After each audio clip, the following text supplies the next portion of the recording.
بسم اللہ الرحمن الرحیم۔ خواتین و حضرات، اللہ رب العزت کا لاکھ لاکھ شکر اور احسان ہے کہ جس نے اس دور پر فتن میں ہمیں دین اسلام سمجھنے اور سمجھانے کی توفیق عطا فرمائی ہے۔ ناظرین اکرام، جس دور میں ہم جی رہے ہیں یہ ایک ایسا پرفتن دور ہے جس میں آج کا جوان رشتوں کے تقدس کو بھول چکا ہے۔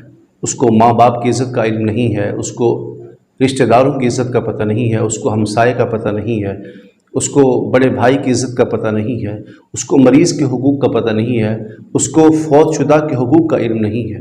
آج ہم جس عنوان پر آپ کی خدمت میں حاضر ہیں، اس سے پہلے ہم نے حقوق اللہ کے اوپر ڈسکس کی تھی، وہ ہم نے آپ کے سامنے رکھ دی۔ آج ہم حقوق العباد میں سب سے پہلے سر فہرست والدین کے حقوق کو رکھ رہے ہیں۔ اللہ رب العزت نے کائنات کو پیدا فرمایا، زمین و آسمان کو پیدا فرمایا، شجر و حجر کو پیدا فرمایا، سمندروں کو پیدا فرمایا، اللہ تبارک و تعالیٰ نے چاند سورج ستارے کو پیدا فرمایا، لیکن اللہ نے ہمارے لیے دنیا میں آنے کے لیے ماں باپ کا انتخاب فرمایا۔ ماں باپ وہ ہستی ہے جس کے بارے میں آقا علیہ الصلوۃ والسلام نے فرمایا، باپ کے چہرے کو دیکھنا اللہ تبارک و تعالیٰ حج مبرور کا ثواب عطا فرماتا ہے۔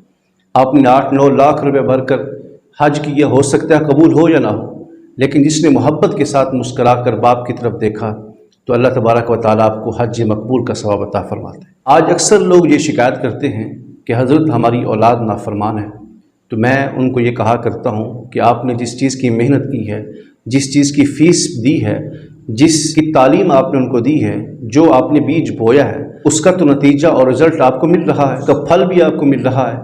آپ نے ان کو تعلیم دی ہے فزکس کی، بایو کی، کیمسٹری کی، میتھ کی، تو صاف ظاہر ہے وہ آپ کی قدر نہیں کریں گے، اس لیے کہ ماں باپ کا مقام جو ہے نہ فزکس میں لکھا ہے، نہ بایو میں لکھا ہے، نہ کیمسٹری میں لکھا ہے۔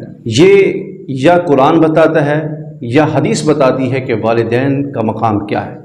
والدین کا مقام یہ ہے کہ جو ماں باپ کی عزت کرتا ہے، اللہ اس کی دعا کو کبھی رد بھی نہیں فرماتا۔ آج بیٹا تبلیغی سرگرمی پہ گشت کر رہا ہوتا ہے، کوئی پیر و مرشد کی چوکھٹ پہ جھاڑو دے رہا ہوتا ہے، کوئی ویزے پہ چلا جاتا ہے ماں باپ کو چھوڑ کر۔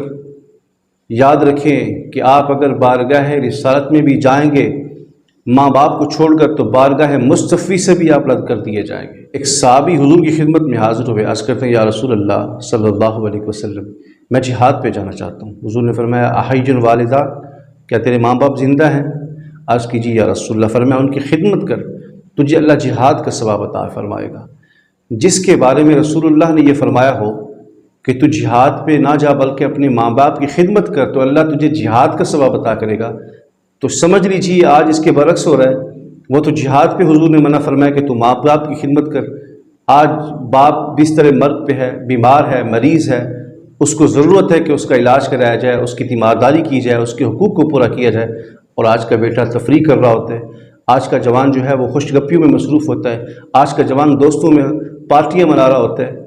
یاد رکھیں کہ اگر آپ چاہتے ہیں کہ ہماری بھی اولاد عزت کرے تو پھر ہم پہلے اپنے والدین کی عزت کریں، پھر یہ ذہن میں رکھ لیں کہ پھر جیسا کرو گے ویسا بھرو گے، پھر اولاد ہماری بھی عزت کرے گی۔